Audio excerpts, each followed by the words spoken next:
అప్పుడు మీకు తెలుస్తుంది మీరు హెచ్ఐవి పాజిటివ్ అని.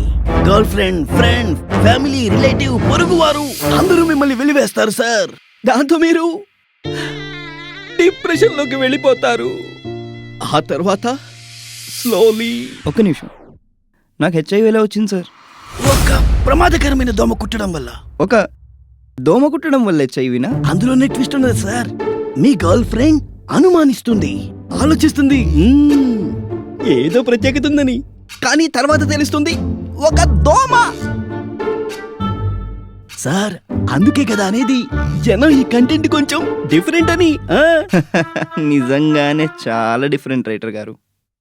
ఇప్పుడు నా మాట జాగ్రత్తగా వినండి. హెచ్ఐవి ఎప్పుడు ఒక దోమ కుట్టడం వల్ల సంక్రమించదు. హెచ్ఐవి సంక్రమిస్తుంది అన్ప్రొటెక్టెడ్ సెక్స్ వల్ల, యూజ్డ్ సిరింజెస్, నీడిల్స్, ఇంకా ఇంక్ వల్ల, అలాగే అన్సేఫ్ బ్లడ్ ట్రాన్స్ఫ్యూజన్ వల్ల, అలాగే గర్భవతి అయిన హెచ్ఐవి పాజిటివ్ తల్లి నుంచి వారికి పుట్టబోయే బిడ్డకు.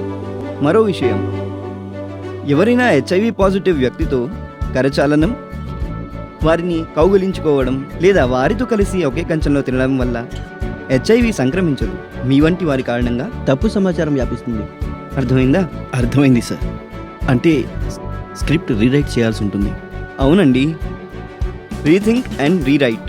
మీ ఈ స్క్రిప్ట్ని అలాగే మీ ఆలోచనని కూడా. అర్థమైందా? అవగాహన కలిగి ఉండండి. హెచ్ఐవి ఎస్టీఐ నుంచి సురక్షితంగా ఉండండి. అలాగే తప్పు సమాచారం కాకుండా సరైన సమాచారం పంపించండి.